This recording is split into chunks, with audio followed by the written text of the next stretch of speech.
ঠিক রাত 12টা, জিপিএসটাও হঠাৎ বন্ধ, নেটওয়ার্ক নেই।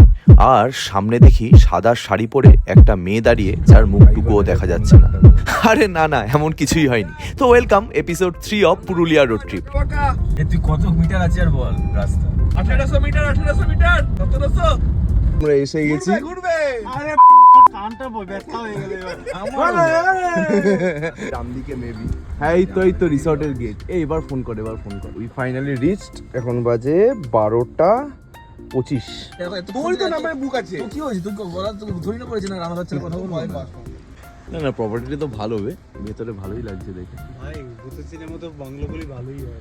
12:30 চেক ইন করি, তারপর দেখাচ্ছি রুম টুম সব কোন জায়গায় আছে। এখন তো বোঝা যাবে না, সকালে দেখাবো ভালো করে। হ্যাঁ এটা কি পরের বছর আপলোড হবে নাকি এই বছরই আপলোড?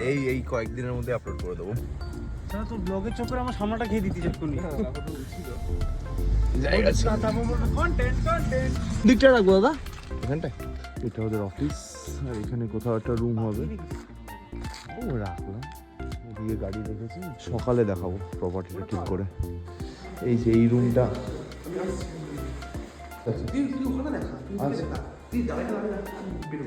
ওকে। এই যে এইটা আমাদের রুম। ও নাইস রুম।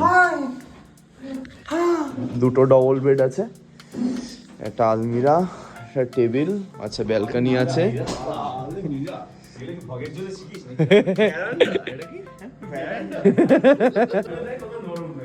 বাথরুমটাও পরিষ্কার বে। কি বলবে কালকে সকালে বেরিয়ে যাবে। ফ্রেশ হয়ে গেছি, এবার একটুখানি আমরা সবাই গল্প করে শুয়ে পড়বো।